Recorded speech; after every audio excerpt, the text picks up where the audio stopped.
She was glowing when she said it. That's what I remember most, the way Elena's face caught the amber light from the restaurant's Edison bulbs, her expression radiant with something I couldn't quite name. Pride, maybe, or certainty. "I have a gift," she said, loud enough for the entire table to hear. "Caleb, honey, I'm pregnant." The words hung there like smoke. Around us, 14 people froze mid-conversation. Forks paused, wine glasses hovered. My brother's wife gasped. Someone, I think it was Elena's mother, let out a small, delighted cry. I sat perfectly still, my hand wrapped around a tumbler of whiskey I'd barely touched. The ice had melted 20 minutes ago. I'd been watching Elena all evening. The way she kept checking her phone under the table. The way her laugh came a half-second too late at my jokes. The way she'd touched Selene Ward's wrist when she thought I wasn't looking. The math was already done in my head. Simple arithmetic, really. The kind you don't forget. 12 weeks, she'd mentioned to her mother last Tuesday. I'd been standing in the hallway, invisible as always, holding a basket of laundry while they talked in the kitchen. 12 weeks meant conception around late February. I'd been in Pittsburgh for 3 weeks in February. A municipal water infrastructure project, the kind of contract that keeps the lights on. I'd driven back on a Friday night, March 1st, exhausted and reeking of concrete dust and bad motel coffee. The silence at the table was stretching now, becoming uncomfortable. People were starting to look at me, expecting the appropriate reaction. Joy, surprise, gratitude. I lifted my glass instead. "That's wonderful news," I said, my voice steady and clear. I stood up, and chairs scraped as others began to rise, anticipating a toast. "To Elena." Her smile was perfect, practiced. I'd seen that smile 1,000 times. I let the pause breathe. "I'm not the father," I said. "You should probably greet your actual lover." The world stopped. Elena's face went from radiant to frozen in the space between heartbeats. Her mother made a choking sound. My brother said, "Jesus, Caleb." But I wasn't listening anymore. I set the glass down gently, the crystal making a small, precise sound against the wood.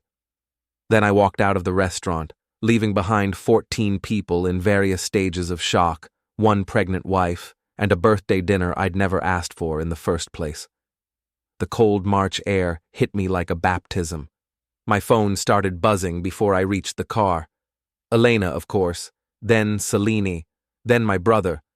I turned it off and drove home through streets I'd known for 20 years, past the hardware store where I bought supplies, past the gym I hadn't been to in months, past the corner where Dorian Kessler's Tesla was usually parked outside the upscale coffee shop he treated like a second office, past all of it.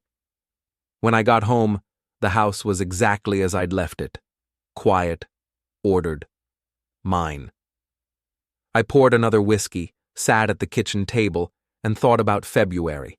The restaurant was called Meridian, one of those gastro-pub places with exposed brick and craft cocktails that cost more than they should.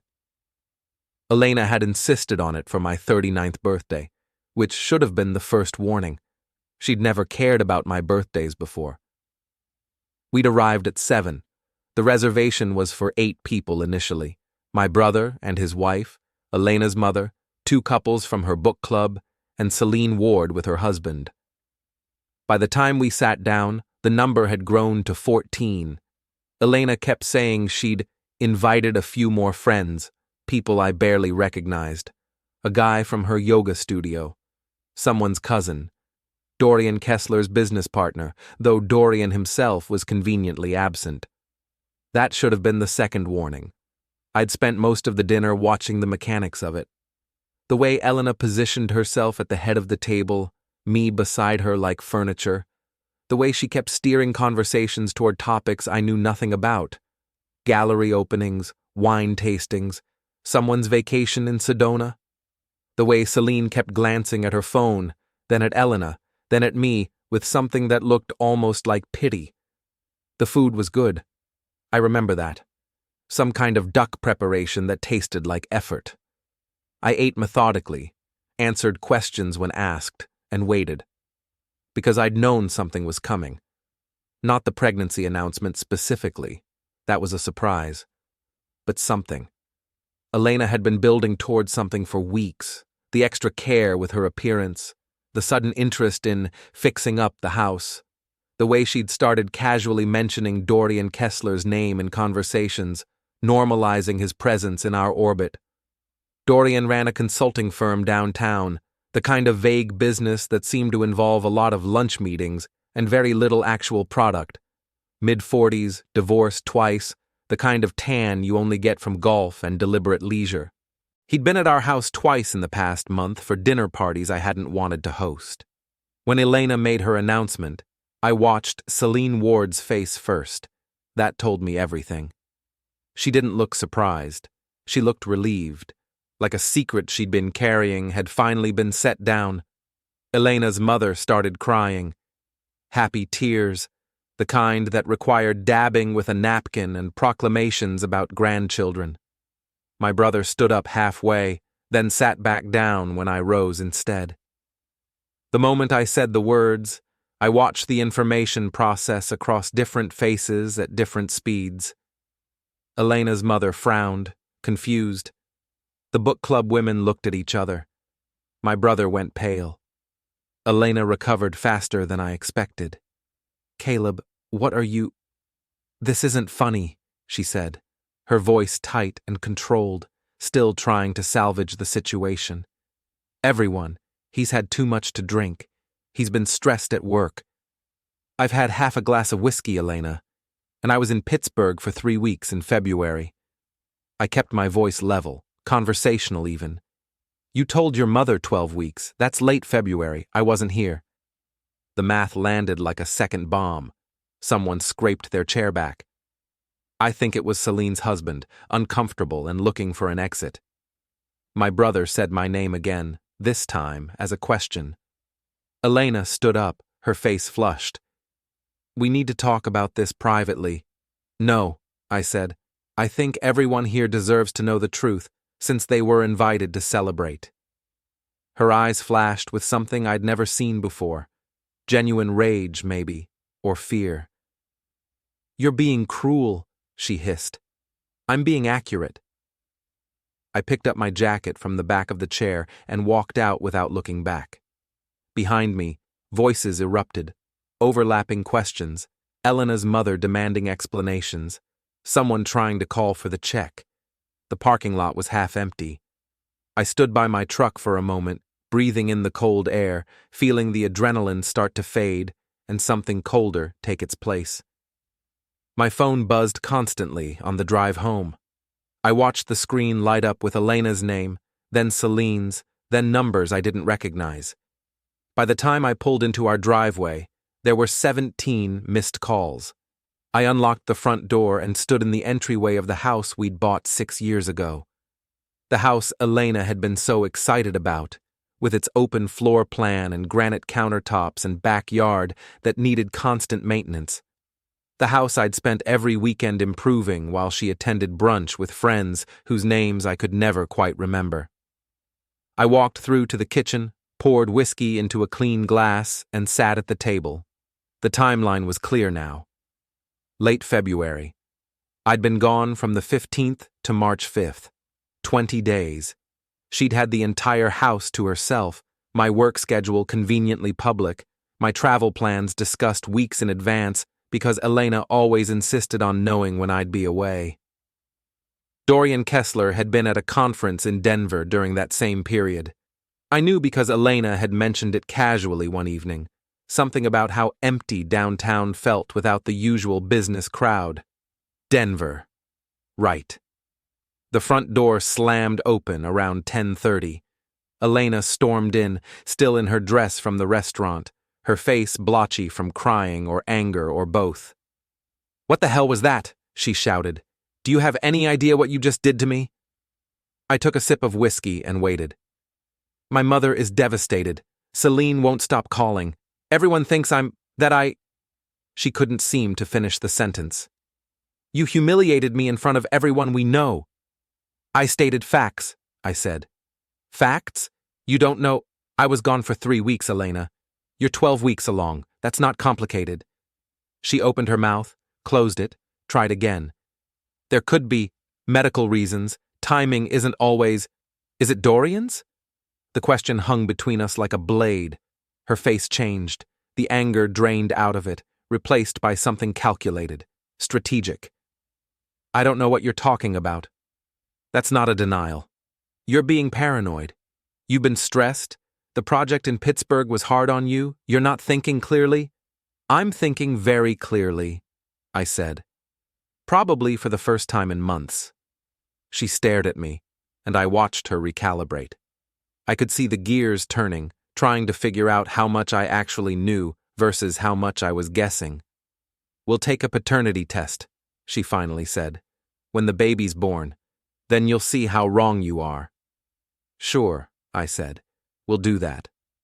The certainty in my voice seemed to unsettle her more than anger would have.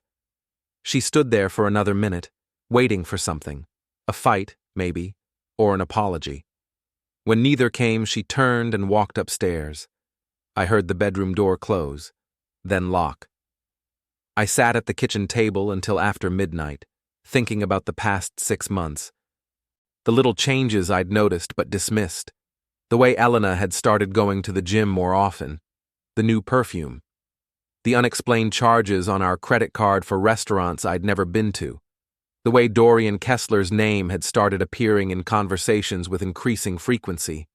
I'd met him twice before the dinner parties. Once at a charity event Elena dragged me to, where he'd shaken my hand with the kind of firm grip people use when they're trying to prove something. Once at a coffee shop downtown where I'd been picking up an order and saw him sitting with Elena at a corner table. They'd been laughing about something. She'd touched his arm. I'd walked out before they noticed me. At 12:30, I heard Elena moving around upstairs, water running, drawers opening and closing, her phone ringing, then her voice murmuring responses I couldn't make out. I poured another whiskey and opened my laptop. The next morning, Elena was gone before I woke up. Her car wasn't in the driveway. She'd left a note on the kitchen counter. Staying at my mother's. We need space. Perfect. I called into work, told my supervisor I needed a personal day. Then I started looking. Not for evidence, I already had enough of that, but for patterns, routines, weak points. Elena's calendar was synced to the shared tablet we kept in the kitchen. I'd never paid much attention to it before, but now I studied it like a map. Yoga classes on Tuesday and Thursday mornings, book club every other Wednesday, brunch with Selene most Saturdays, a recurring appointment labeled Dr. Harrison that I now realized had nothing to do with her actual physician. I pulled up our credit card statements going back 6 months. There were dozens of charges I'd overlooked. Dinner at Meridian, the same restaurant from last night, on a Thursday evening in January when I'd been working late. Drinks at a wine bar downtown. A hotel room in the city, charged on Valentine's Day when Elena claimed she'd been at a spa retreat with friends. My phone buzzed. My brother. "You okay?" he asked when I answered. "Fine. That was intense last night." It was accurate. He was quiet for a moment. "Is it true? About Pittsburgh?" "Yes." "Jesus, Caleb, I'm sorry." "Don't be." "Elena's calling everyone, trying to control the story. She's telling people you've been paranoid, that work stress has made you unstable." "Let her," I said. "You're not going to defend yourself?" "I don't need to." Another pause. "What are you going to do?" "I don't know yet." That was a lie. I was already starting to know. Elena stayed at her mother's for 3 days. She called twice, once to demand I apologize, once to inform me she'd hired a lawyer. I listened to both voicemails without responding. On the 4th day, she came back. She walked in around 2 in the afternoon, her face carefully composed, her posture defensive. I was at the kitchen table with my laptop and a stack of papers I'd printed out. Credit card statements, calendar entries, a timeline I'd been building. "We need to talk," she said. "All right." She sat down across from me, saw the papers, and her jaw tightened. "What is all this?" "Documentation." "Of what?" Your affair with Dorian Kessler. She flinched. Barely, but I saw it. I don't. Elena, I said quietly. I'm not interested in denials. I'm interested in facts. She stared at me, trying to read something in my face. I kept my expression neutral. What do you want? She finally asked. The truth. And then what? You'll forgive me? We'll work it out? No. The word sat between us, simple and final. She looked away, her fingers drumming against the table. I didn't plan this. The affair or the pregnancy? Both. Neither. I don't. She stopped, regrouped. Things happened. Things don't just happen, Elena. People make choices. You weren't here, she said, and there was an edge to her voice now. You were always working, always on some project, always. I was working to pay for this house, for your car, for the life you insisted we build. I didn't want things, Caleb. I wanted a partner. You had one. Did I? She leaned forward. When was the last time you actually looked at me? Not through me, not past me. At me? I didn't answer because I didn't need to. This was the script, the justification she'd probably rehearsed with Dorian or Selene or whoever else was helping her build the narrative. How long? I asked instead. She hesitated. 6 months. Try again. Her eyes widened slightly. What? I pulled out a specific statement, pointed to a charge from 11 months ago, hotel downtown, 3-hour window on a Tuesday afternoon. That's not. There are 17 hotel charges over the past year, Elena, all on days when I was either at work or traveling. All for short windows like you were paying by the hour. Her face went pale. So I'll ask again. How long? 14 months, she whispered. 14 months. Over a year. While I'd been fixing the deck, while I'd been planning what I thought was our anniversary trip, while I'd been working overtime to build up savings for the future she claimed she wanted. Does he know about the pregnancy? I asked. Yes. What did he say? He asked what I wanted to do. And what did you say? She didn't answer. I stood up, gathered the papers, and walked past her to the stairs. Where are you going? To the guest room. Caleb, I'll be filing for dissolution next week. You can stay here until then, or leave. I don't care which. You can't just. I can, I said. And I am. I locked the guest room door behind me and lay on the bed, staring at the ceiling. 14 months. Over a year of deliberate deception, of coming home to someone who looked at me and saw an obstacle rather than a partner. My phone buzzed. A text from an unknown number. We should talk. DK. Dorian Kessler. I deleted it. The next few days were strange. Elena and I moved through the house like ghosts, occupying different floors, eating at different times. She tried to engage me in conversations a few times, attempts at negotiation or explanation or something, but I kept my responses minimal. I went back to work on Monday. My job as a logistics coordinator for municipal projects was exactly as boring as it sounded, but it paid well and nobody bothered me. I spent most of the week staring at spreadsheets and thinking about timelines. 14 months meant he'd started circling before I even noticed. Meant there had been a courtship, a seduction, a deliberate campaign. Elena hadn't just fallen into something. She'd chosen it, repeatedly. On Wednesday, I drove past Dorian's office downtown. It was in one of the renovated historic buildings, the kind with boutique retail on the ground floor and small professional offices above. His Tesla was parked in the reserved spot out front, vanity plate reading DK Consult. I didn't stop, just drove past, logged the location, the hours, the routine. On Thursday, I saw him at the gym. I'd started going again, early mornings before work. He was there at 6 a.m., working through an obvious routine on the weights, spending more time looking at his reflection than actually lifting. He didn't notice me. I made sure of that. On Friday, I received a call from Elena's lawyer.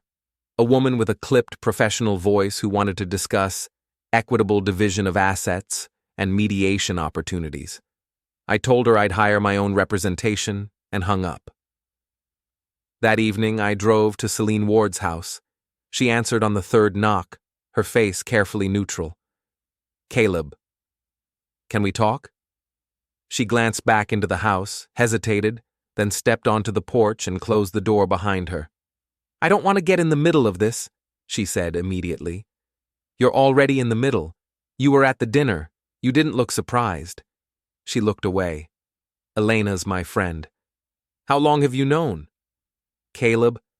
"How long, Selene?" She wrapped her arms around herself, though it wasn't cold. 3 months, maybe 4. She told me she was confused about her feelings. "Did she tell you she was planning to pass the baby off as mine?" Selene's face twisted. She said the timing was unclear, that you might. I was in Pittsburgh for 3 weeks. The timing wasn't unclear. I told her to talk to you. To be honest, I told her this would end badly. But you didn't tell me. "She's my friend," Selene repeated, but she wouldn't meet my eyes. I nodded slowly. "When she told you she was pregnant, what exactly did she say?" "What do you mean?" "Her exact words." Selene frowned. She said the timing was actually perfect, that you'd been wanting a family, that this would lock everything in. "Lock everything in," I repeated. "That's an interesting phrase." Selene looked uncomfortable. "I thought she meant emotionally, like it would strengthen the marriage, or guarantee I couldn't leave when I found out about the affair."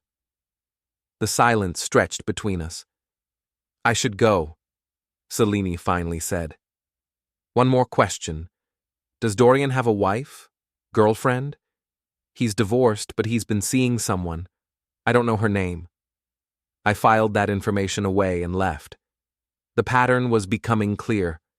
Elena hadn't made a mistake. She'd made a calculation. The pregnancy wasn't a complication. It was the plan. A way to secure the house, the lifestyle, the financial stability I provided, while also securing whatever it was Dorian provided. I drove home through streets that felt different now, sharper somehow, more defined. When I pulled into the driveway, Elena's car was gone. There was a note on the kitchen counter. "At my mother's again. Lawyer will be in touch." I crumpled the note and threw it away.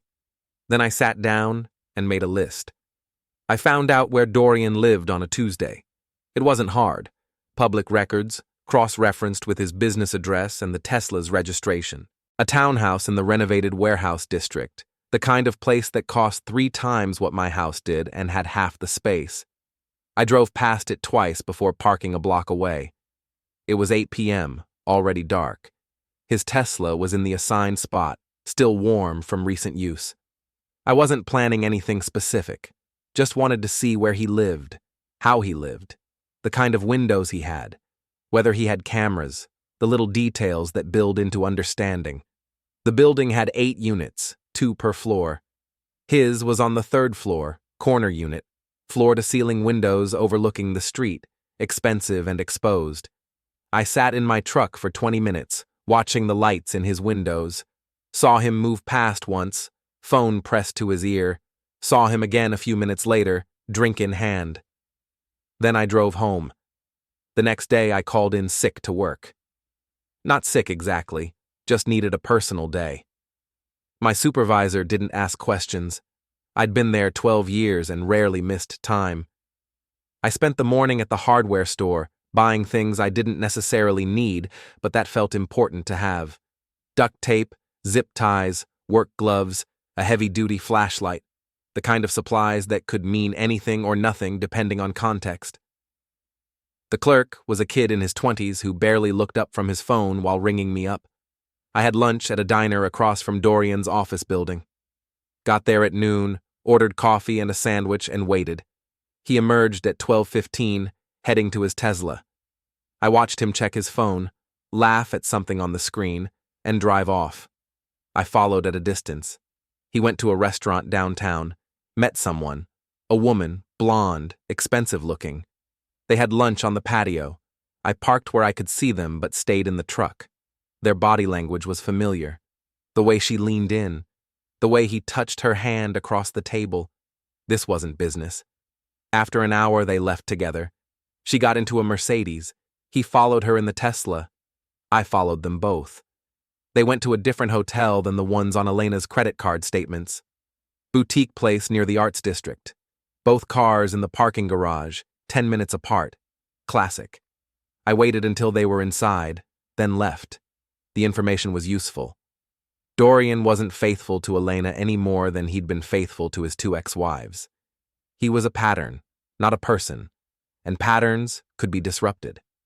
That night, I went back to his townhouse. Later this time, after 11. His windows were dark except for one, bedroom probably. The Tesla was in its spot. I didn't approach the building, just walked past on the sidewalk, casual, hands in pockets. But I made sure to linger near the Tesla. Long enough to be noticed if anyone was watching. Long enough to be remembered. The next morning, Dorian called me. I didn't recognize the number at first, almost didn't answer. But something made me pick up. Caleb Morren? His voice was smooth, confident. Yes. This is Dorian Kessler. I think we should meet. Clear the air. I let the silence stretch. There's been a misunderstanding, he continued, about Elena and me, about the situation. No misunderstanding, I said. Look, I get it. You're upset. You have every right to be. But making accusations at a public dinner, harassing Elena, lurking around. Lurking? A slight pause. My building has cameras, Caleb. Security noticed someone matching your description near my car last night. I almost laughed. The cameras were a bluff, I'd checked. The building had them at the entrance, not the garage. Just walking, I said. Public sidewalk. It feels threatening, does it?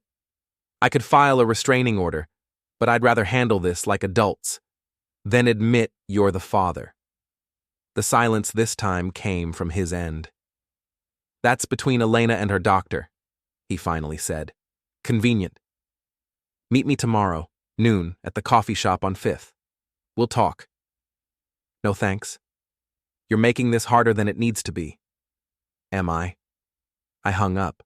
The coffee shop he'd mentioned was the one where I'd seen him with Elena months ago. His territory, his terms. That's how men like Dorian operated. Everything on their turf, their timeline, their narrative. I had no intention of playing that game. Instead, I showed up at his office at 8 a.m. the next morning. The building entrance was unlocked, the lobby empty except for a bored security guard reading something on his phone.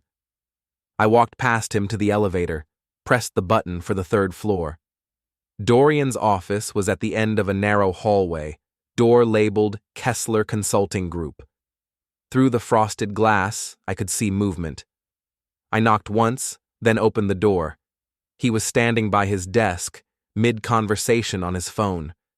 When he saw me, his expression flickered. Surprise, then irritation, then something more careful. I'll call you back, he said into the phone and hung up. Caleb, I said noon at the coffee shop. I don't drink coffee. He set his phone down slowly, deliberately. You can't just walk into my office. Door was unlocked. I could call security. You could. We stared at each other.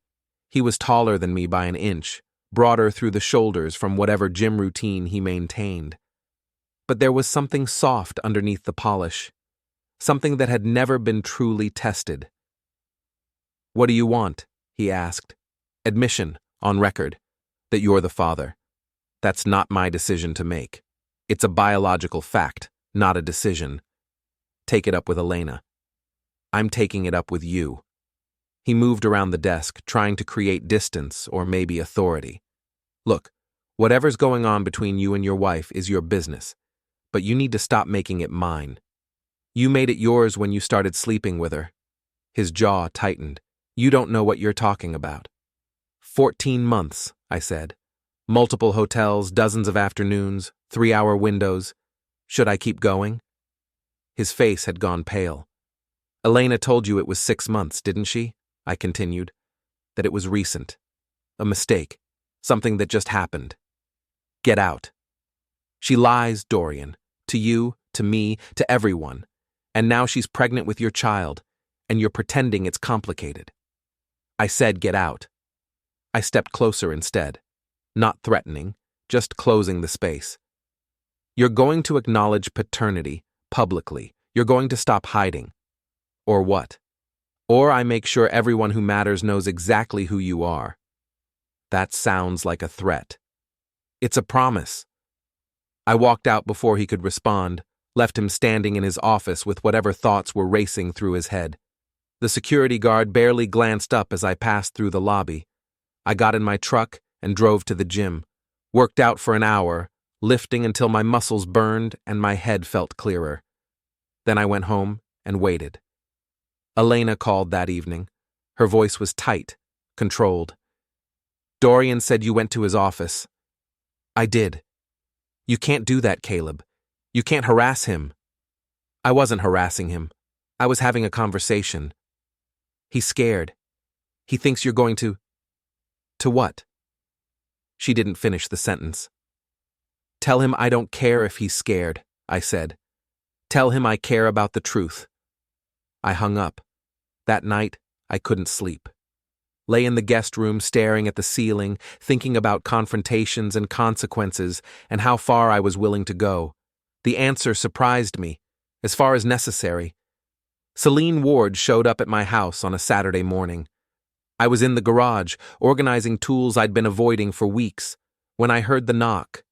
She was alone, her face drawn and tired. Can I come in? I stepped aside and let her walk past me into the kitchen. She sat at the table without being invited, her hands folded in front of her. Elena doesn't know I'm here, she said. All right.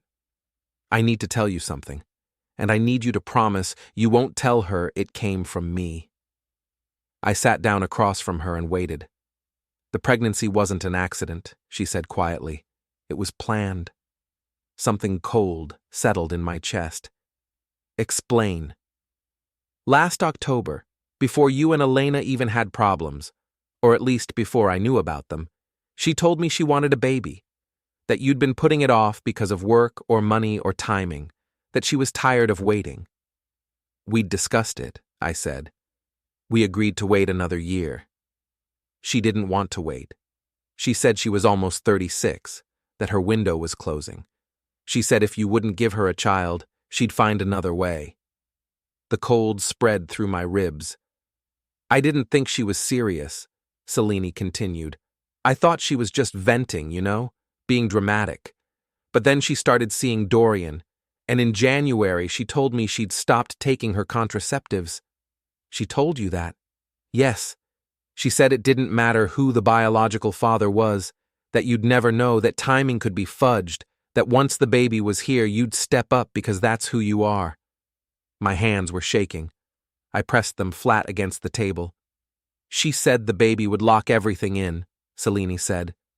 Her exact words, that you'd never leave once there was a child involved, and that Dorian would stay interested because the situation was exciting.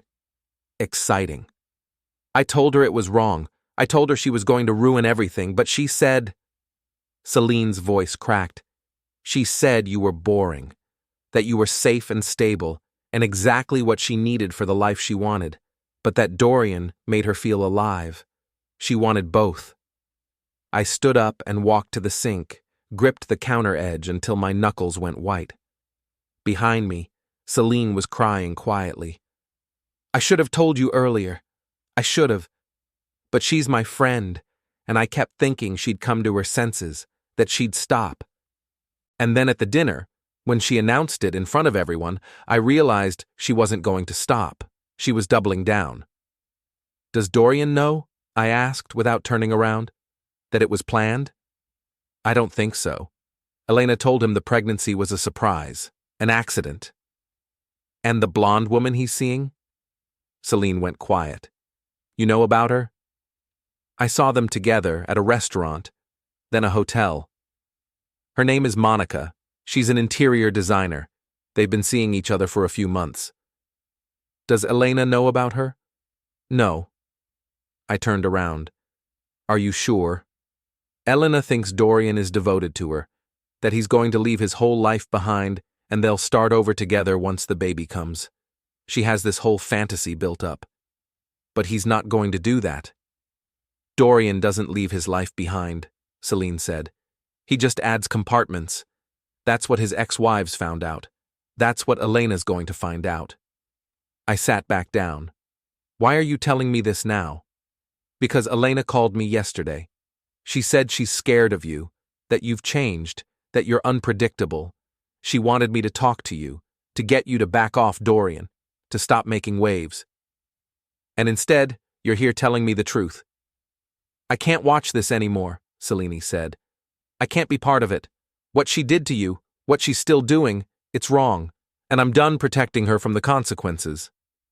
After she left, I sat at the kitchen table for over an hour. The information rearranged everything. This wasn't a mistake or a moment of weakness. This was strategy. Elena had mapped out a future where she kept the security I provided and the excitement Dorian provided, and the pregnancy was the linchpin. And I was supposed to be too boring, too stable, too predictable to do anything about it. I picked up my phone and made a call. Caleb? My brother answered on the second ring. I need a favor. What kind of favor? The kind where you don't ask questions. He was quiet for a moment. Okay. I need you to organize a dinner, next Saturday. Tell people it's a reconciliation thing, that Elena and I are working through our issues, that we want to clear the air with friends and family. Are you working through your issues? No. Another pause. Who should I invite? Everyone who was at the birthday dinner, including Dorian Kessler, Caleb, and Monica Sinclair. She's an interior designer. Dorian's been seeing her. Jesus, what are you planning? Just organize the dinner, same restaurant if you can get it, 7 p.m. next Saturday. Elena's gonna know something's up. That's fine. I hung up before he could ask anything else. The week passed slowly. Elena stayed at her mother's. Dorian stopped answering his phone. I went to work, came home, and prepared. On Wednesday, I drove to Monica Sinclair's office. It was in a trendy part of town, above a furniture boutique. I walked in without an appointment. The receptionist looked up, startled.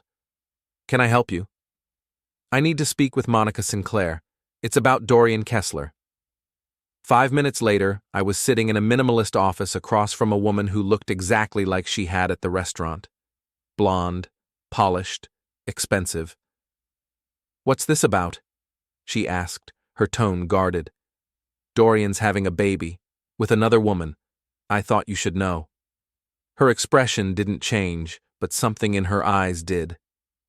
Who are you? The other woman's husband. And you came here because? Because you deserve to know what you're involved in. She leaned back in her chair, studying me. Dorian mentioned you. Said you were making things difficult. I'm making things honest. Is that what you call it? What would you call it? She smiled, but there was no warmth in it. I'd call it a territorial dispute between men who think they own women. I don't own anyone. I just don't like being lied to. Neither do I. She stood up. I'll be at your dinner. 7 p.m., Meridian, next Saturday. Your brother already called. I blinked. How? Dorian and I talk. He mentioned the invite, said it was some kind of ambush. I was planning to skip it. Now I'm not. She walked me to the door. Before I left, she said, for what it's worth, he's been lying to me too. About how serious things are with your wife. About a lot of things. Most people lie, I said. True, but most people aren't as bad at it as Dorian. Saturday arrived with the kind of cold clarity March sometimes offers. I got to Meridian an hour early, watched my brother finish setting up the private room we'd reserved, the same space as the birthday dinner, same table configuration. Deliberate. People started arriving at 6:45. My brother and his wife first, their expressions nervous. Elena's mother next, confused about why she'd been invited to a reconciliation dinner. The book club women, Selene and her husband. Others I barely knew. Elena arrived at 6:55, clearly uncomfortable. She'd dressed carefully, not too formal, not too casual, trying to project calm. She saw me standing near the bar and her face tightened, but she walked over anyway. "What is this?" she asked quietly. Exactly what was advertised. Clearing the air. "Caleb, I don't think you'll want to stay." She looked like she might leave anyway, but then Dorian walked in and her expression changed to something trapped. He saw both of us and stopped. For a moment I thought he might actually turn around and walk out, but pride or curiosity or stupidity kept him rooted. "Dorian," I said, "thanks for coming. I'm only here to stop whatever scene you're planning. No scene, just conversation." Monica Sinclair walked in 30 seconds later. The temperature in the room dropped 10 degrees. Dorian went pale. Elena looked between them, not understanding yet. Monica met my eyes and nodded slightly, an acknowledgement of shared purpose. "Everyone's here," my brother said nervously. "Should we sit?" "In a minute," I said. I walked to the center of the room, where everyone could see me. The conversations died down. People turned toward me with expressions ranging from curious to worried. "Thank you all for coming," I said.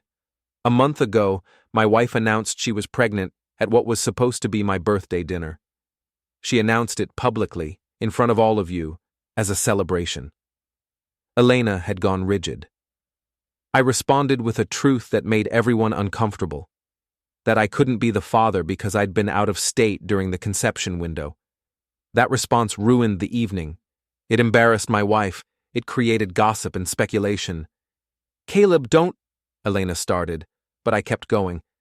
"I've spent the past month learning things, about timing, about planning, about decisions people make when they think nobody's watching." I looked at Dorian. "Tell everyone whose baby it is." "This is inappropriate," he said. "Tell them. You can't prove anything." "I don't need to prove it. You just need to stop lying about it." Monica spoke up. "Is it yours, Dorian?" His head snapped toward her. "Monica, this isn't, we shouldn't, is it yours?" she repeated. The silence was absolute. "Yes," he finally said, the word barely audible. Elena made a sound like she'd been struck. Her mother gasped. The book club women started whispering. "And Elena," I continued, turning to my wife, "tell everyone when you stop taking contraceptives." Her face had lost all color. "I don't have to." "October," Selene said quietly from her corner.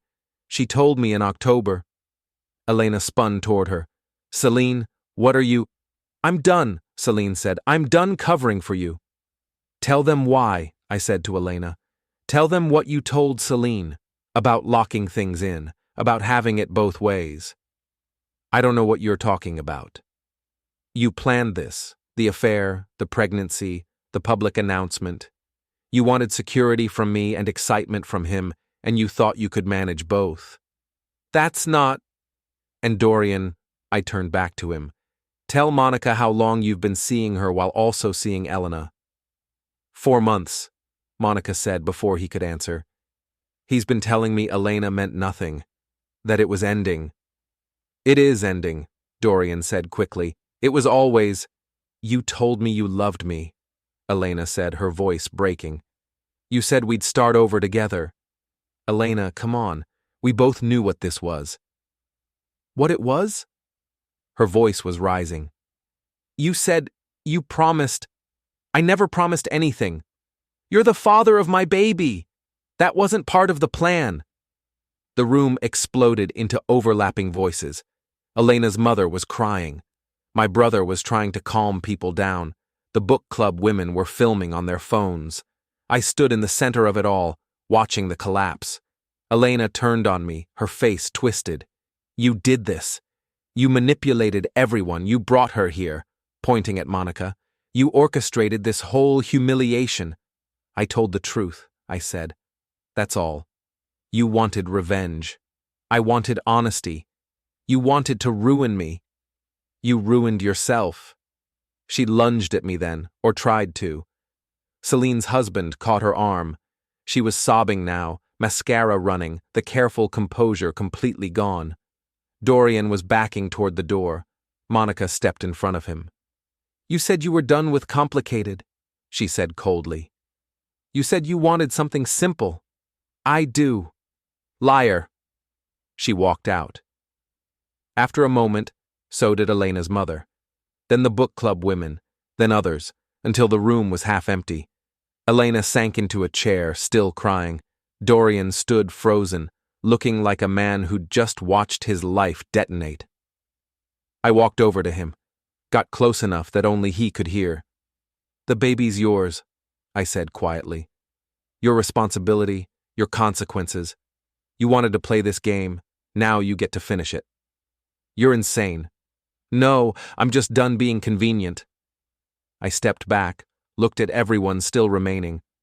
My brother, his wife, Selene, and her husband. A few others who seemed too shocked to move. That's everything, I said. The truth, complete and unedited. Do with it what you want. I walked out of Meridian for the second time in a month. This time there was no shock, no gasping, no crying, just quiet. The parking lot was cold and empty. I got in my truck and sat there for a moment, engine running, waiting for something, regret, maybe, or satisfaction. What I felt instead was lighter. I drove home through familiar streets that felt less familiar now, past the coffee shop and the hardware store, and all the landmarks of a life I'd built, and then watched dissolve. When I got home, I unlocked the door and walked through rooms that were mine again. Really mine. Not shared, not negotiated, not compromised. I poured whiskey into a clean glass and stood at the kitchen window, looking out at the backyard that needed spring maintenance, at the fence I'd rebuilt last summer, at the space that contained no lies anymore. My phone buzzed. Text from my brother. Everyone's leaving. Elena's still here, won't move. What should I do? I typed back. Not my problem anymore. Another buzz. Elena. I'm sorry. Please. We can fix this. Delete. Another. Dorian. You're going to regret this. Delete. The house was silent except for the hum of the refrigerator and the distant sound of traffic. I thought about the past month, the discovery, the investigation, the confrontation, the collapse, about how quickly something that seemed solid could fracture when you stopped pretending the cracks weren't there. I finished the whiskey and set the glass in the sink. Tomorrow I'd call a lawyer about the formal proceedings. Tomorrow I'd start separating finances and changing locks and doing all the practical work that comes after truth. Tonight, I was just going to sit in my house and feel nothing. Outside, snow started falling, late season, unexpected, already melting on contact. I watched it come down for a while, then turned off the lights and went upstairs. The guest room bed was still unmade from where I'd left it that morning. I lay down without bothering to fix it, stared at the ceiling, and let everything settle. No epilogue, no resolution, no redemption, just consequence. And sometimes, that's enough.